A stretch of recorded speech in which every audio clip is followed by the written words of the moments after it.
Hi, everyone. Welcome to Flock Talk. I'm Erin Morgan. And I'm Jordan Sloggett. And we work for the farmer members of the Ontario Sheep Farmers Organization. This week, we are discussing farm ventilation with Steve Beadle. Steve is an engineering specialist with the Ontario Ministry of Agriculture, Food and Rural Affairs. Welcome, Steve. Thanks for joining Flock Talk. Well, thank you for having me. So, Steve, can you provide us with an overview of the importance of proper ventilation in sheep barns and how it impacts the health and well-being of a flock?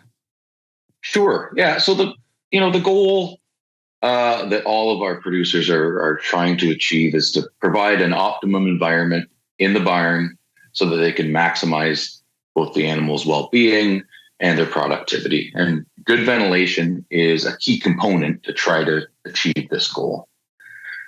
The function of ventilation is to provide fresh air, distribute it without causing drafts, regulate the room temperature, exhaust respired moisture, and also to remove odors and gases like ammonia.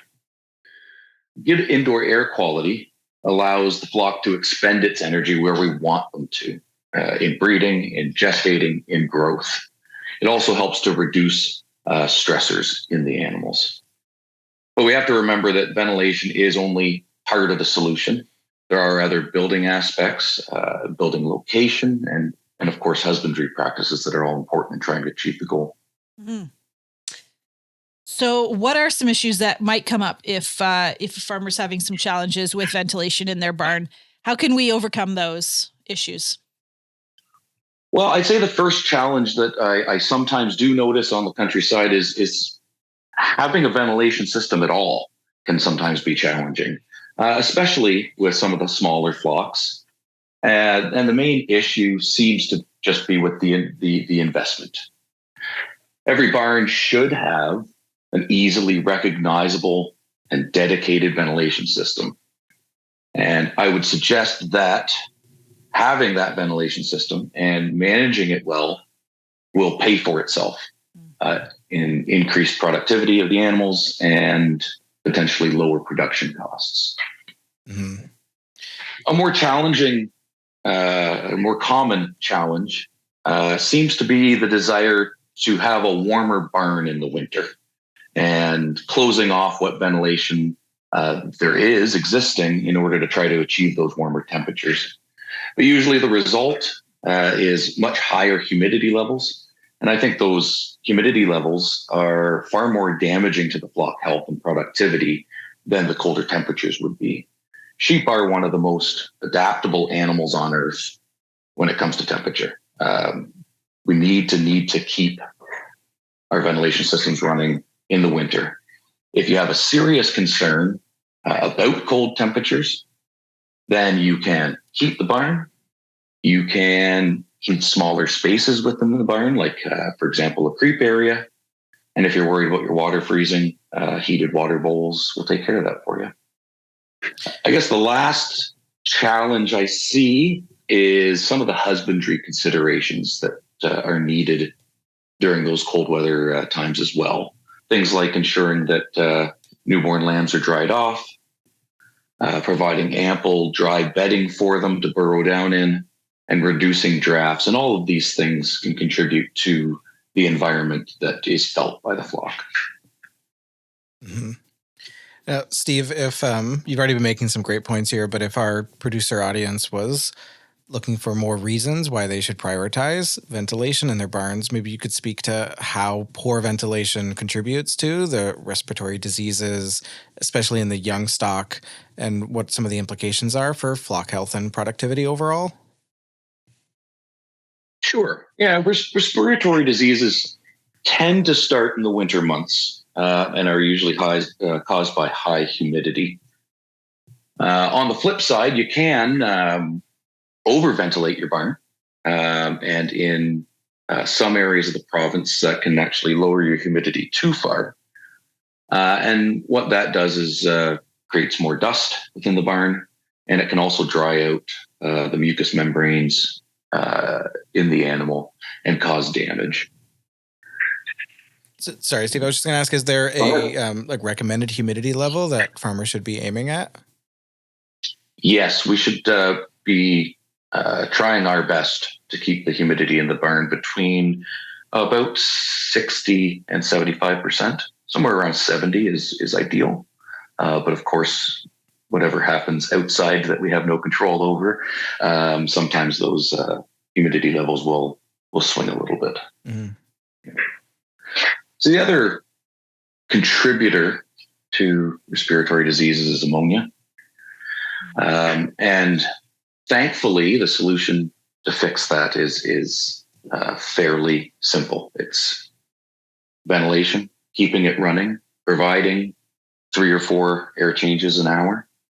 And the other aspect is one of those husbandry aspects is good bedding management, because it's the wet bedding that is the source of the ammonia. In any case, any of these problems can distress the flock's immune system. And then we're asking them to use their energy to repair themselves as opposed to be productive. Mm-hmm. Yep. So you've got me completely sold. I'm ready to buy my ventilation system. So what am I looking for when choosing a ventilation system for my barn? Well, there's 3 types of ventilation systems that exist. The first one is negative pressure, where you have a fan drawing air out of your barn, causing a slight drop in pressure inside that then draws in fresh air through inlets. You've got a positive pressure system, which is the exact opposite.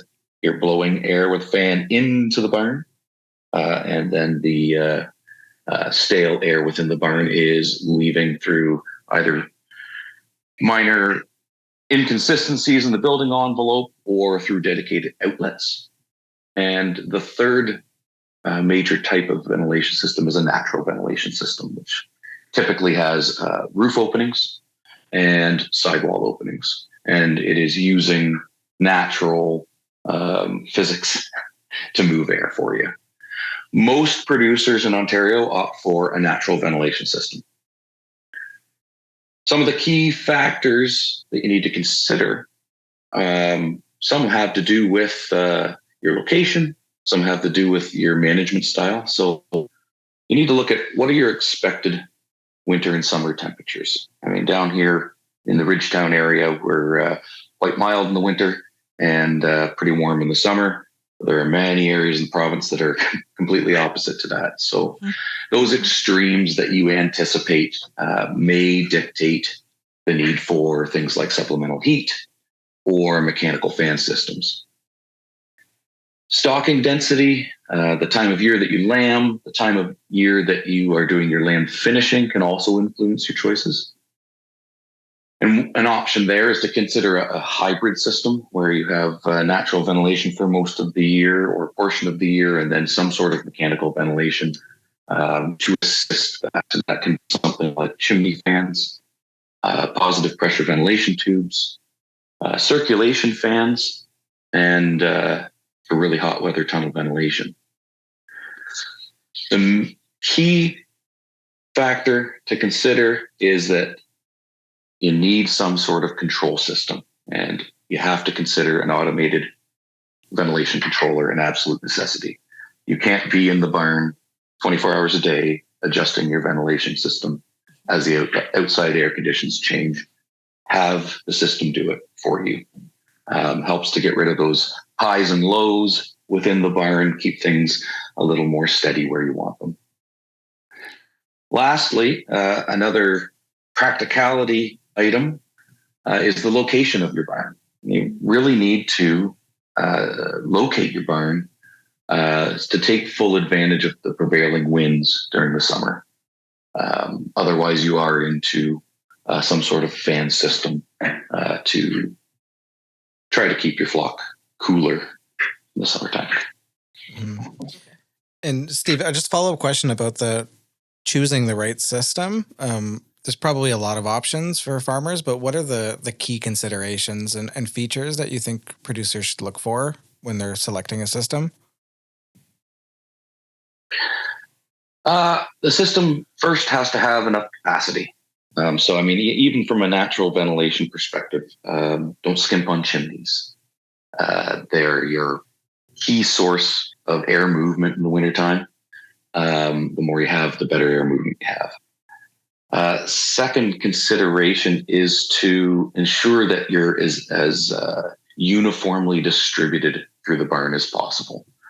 A lot of times when you have things that aren't spaced as well as they should be, you'll end up with dead air spots within the barn.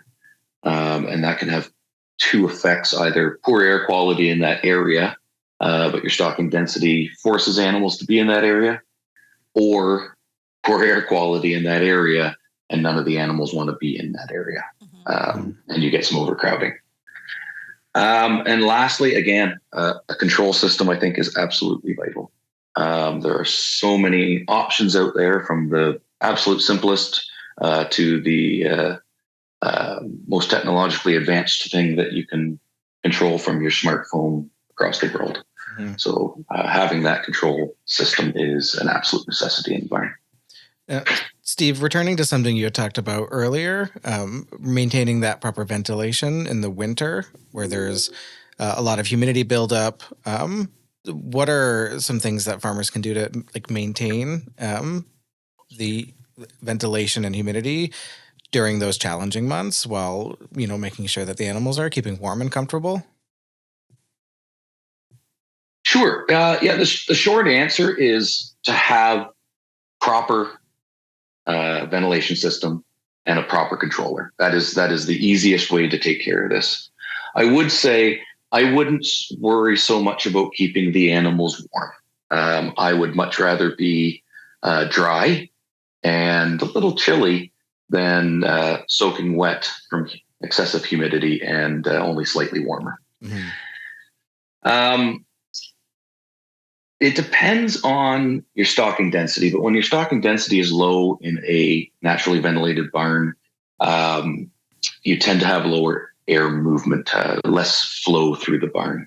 And that's because natural ventilation systems in the wintertime really depend on the buoyancy of hot air. So you do need a temperature difference from inside to outside. And when your stocking density is low, that's really difficult to maintain. So there are some options in that case, options that are becoming more and more popular, and those are chimney fans and positive pressure ventilation tubes. So they are mechanical means, small fans moving small amounts of air, but the appropriate amount all the time, not having to depend on those natural processes to move air. One thing that absolutely needs to be avoided is creating drafts at the animal level. We, as humans, don't like drafts either, and certainly the sheep don't like them either. And that's one thing that both chimney fans and positive pressure ventilation tubes are specifically designed to do: provide an amount of air that is appropriate, but without causing a draft. So in the wintertime, we have to maintain at least 3 or 4 total room air changes per hour. So that's the volume of the entire room leaving the barn 3 to 4 times every hour. Now, if that much air movement causes too cold of a temperature in the barn, we've talked about that earlier with some of the challenges. So there are options for heating your water bowls, providing a heated creep area for lambs. When it comes to the older members of the flock, you can do one of 2 things. You can either feed more, or you can add supplementary heat. You have to add energy to the system somehow. It's whether that energy is going down, going into the sheep or above them. Lastly, maintaining bedding is absolutely essential. Both I mentioned earlier about keeping ammonia levels down, but also just for comfort and to ensure that your sheep remain dry. I've always said, I think I actually got this little phrase from my predecessor, but if you won't lay down on it, then it's too wet. Yep. So the next question is similar. It's in the summertime, but I'm picturing a newer style barn where, having a cross breeze, by lifting up curtains is a possibility. But I'm wondering about an older barn, maybe a bank barn style, or somebody who has modified a barn from, you know, other livestock situations, and doesn't really have those more modern options for ventilation. And I'm imagining it getting quite warm in the summertime. How do people work with barns that require a little bit of modification in order to manage the heat in the summer? That is a very difficult situation to be in. And unfortunately, it really would be dependent on the individual barn, the individual situation. Some general ideas in the summertime, our primary goal with a ventilation system is to remove excess heat.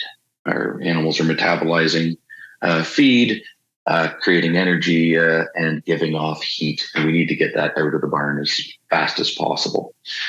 So where we can, we want to open any opening we have available to us. Get some breeze in there. So if it is a newer style barn with curtains, yeah, in the summertime, your curtains should be full open, taking full advantage of the wind. If you're in a different scenario, in I'll say not a tailored designed barn, something that has been repurposed, you need to look at what openings you have. Can I make more openings in the structure? Some of the things, when the wind isn't there for us, because there are unfortunately those days in the summertime where it's still but very hot. There are some options, if they fit within your barn, that can help ease some of that heat for the animals. Those are things like downdraft fans, things like circulation fans. I mean, yes, we use them, or we can use them in the wintertime to get rid of the dead air spots in our barn, but tilting them down towards the sheep in the summertime can offer some air-based cooling. In extreme heat conditions that last, 3 weeks, tunnel ventilation might be an option. But again, in those summertime temperatures, we still need to ensure that our bedding is managed, ensure that we've got lots of cool water for the animals to drink, make sure that we have them shorn so they're not fighting against themselves. And lastly, something that any barn situation can consider is to make sure we've got some insulation under the roof. There's a misnomer that insulation is just for the cold weather, but anyone who's stacked square bales of hay in a tin shed and had to get up to the top of the pile and get close to that metal knows how much heat's radiating off of that. And insulation will help limit that heat gain from the sun. Mm-hmm. Well, thanks, Steve. And so next question was going to be about some of the best practices for managing ventilation in sheep barns. You've already been speaking to a lot of those best practices. Is there anything else that you wanted to speak to? And a side question at this point is, you've been talking a lot about the different things that people should keep in mind and track throughout the barn to understand, like where the humidity levels are, the temperature levels are. Can you speak to some of the tools and sensors that farmers should be investing in or using to try to track those air changes, like I said, the humidity and temperature, to make sure they have a good understanding of where things are at throughout the entire space? Sure. Yeah, so I'll start with some of the best practices. We need to realize that there is a difference between dead of winter and middle of summer. And our ventilation rates need to change. Change in ventilation rates can also be dictated by your stocking density. So there are some considerations there. You need to look at your own situation and make the adjustments as need be. I've said it, I think, 3 times already in this conversation, but an automated ventilation controller really helps with that. Even the simplest ones run off of temperature, but some of the only slightly more sophisticated ones, you can get humidity sensors, you can get ammonia sensors, you can get carbon dioxide sensors that run through that controller, give you lots of data, and really help you troubleshoot when you think you do have a problem. The other options, or to give you something a little more handheld and portable, maximum minimum thermometers. You can still find them out there. Probably everyone can remember one in Grandma or Grandpa's house. Having one of those in the barn gives you some data. Tells you how cold it got last night. Tells you how hot it got today. You can also pick up simple, cheap temperature and humidity handheld sensors. You can get them at Canadian Tire, PV Mart, any of those places. Gives you a point in time while you're standing there. How hot is it in here? What are my humidity levels? And you can walk around the barn and test it half a dozen to a dozen places in 5 minutes, and see if you are having a problem or getting towards a problem. Lastly, when it comes to ammonia, yes, you can go usually with a scientific testing materials company. You can get an automatic ammonia sensor, handheld version. But there's also a product that is very similar to litmus paper. If any of us remember grade 9 science, the little colored strips you dipped into an acid or a base and they would change color. Those exist for ammonia in air as well. They're made by a company called Micro Essential Labs. You can find them on Amazon. You can buy them right from the company, and they work great. It's a handy tool. You can have it in your pocket. You need a little 1-inch strip. You dip it in the water bowl to get it wet, and you hold it where you want the reading for 5 seconds, and then it changes color. You compare it to the color chart on the package, and tells you what at least gives you a general idea what your ammonia levels are. So that's another tool that is available out there. It's very cheap. Lasts you for at least a year for $10. Great piece of kit to have in your arsenal. Excellent. As you've been talking, I've been thinking about how would I know if I was having an issue, a ventilation issue in my farm. I mean, obviously, like some respiratory issues. Are there other things that you can see, other behaviors in the flock or other signs of health issues that might tell you that it's a ventilation issue? A lot of the things that you can see in the animals are winter, spring, fall type things. And it's things like unthriftiness. It's things like shivering. Sheep don't tend to shiver when they're outside in the snow. But if they're in the barn and humidity is too high and their bodies are getting wet, they will shiver. Some of the other things you can see in those, I'll say, cold and changing seasons, is things like condensation in the barn. And that is why we want at least some minimum amount of insulation in our buildings. That's more to protect the building itself from that condensation. But, I don't think there's many people out there who haven't been in a barn in March, and it seems to be raining in the barn from all the condensation coming off the sheet steel above them. We've got a humidity problem then. In the summertime, usually your first indication is either reduced weight gain or just animals off feed. And that's really nothing more than a temperature thing. Mm-hmm. And in those cases, especially if you don't have large sidewall openings, you don't have the wind blowing, that's when we can look at some of those mechanical fan-driven systems to try to provide some cooling. I know in the middle of the summer, I don't have air conditioning in my house, and I like sitting in front of the fan. And guess what? Your sheep will too. Mm-hmm. So farmers having a challenge and they are looking for expert advice. Where do you advise them to go to find that expert advice? So there's lots of places, lots of resources available. One, you can talk to any of the ventilation suppliers in Ontario. They are an absolute wealth of knowledge and they really know their products. Second place you can look is on the Canadian Farm Builders Association website.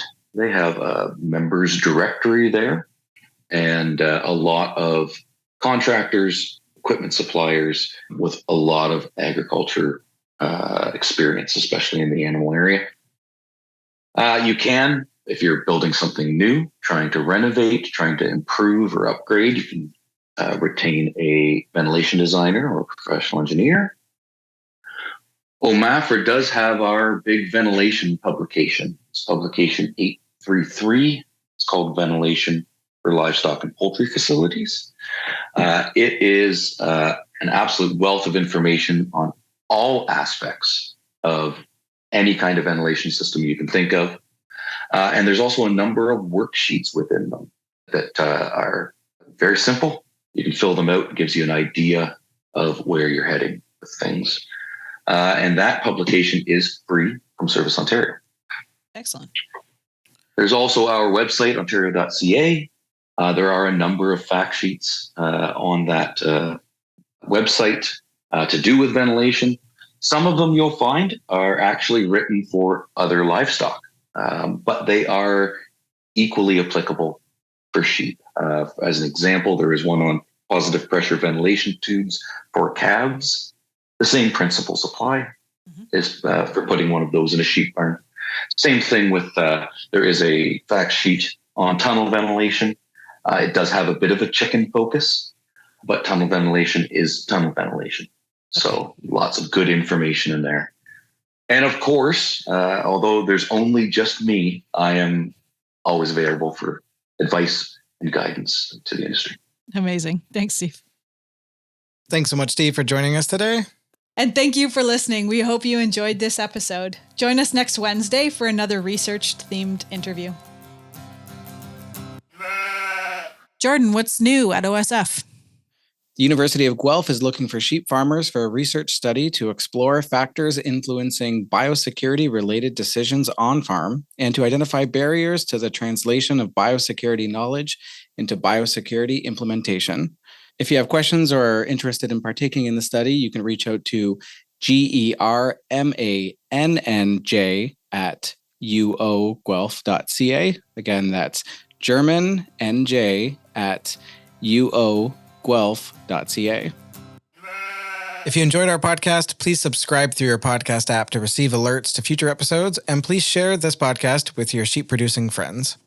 For more Ontario Sheep Farmers content, follow us on social media at Ontario Sheep Farmers on Instagram and Facebook, and at Ontario Sheep on X, formerly Twitter. And visit our website at ontariosheep.org.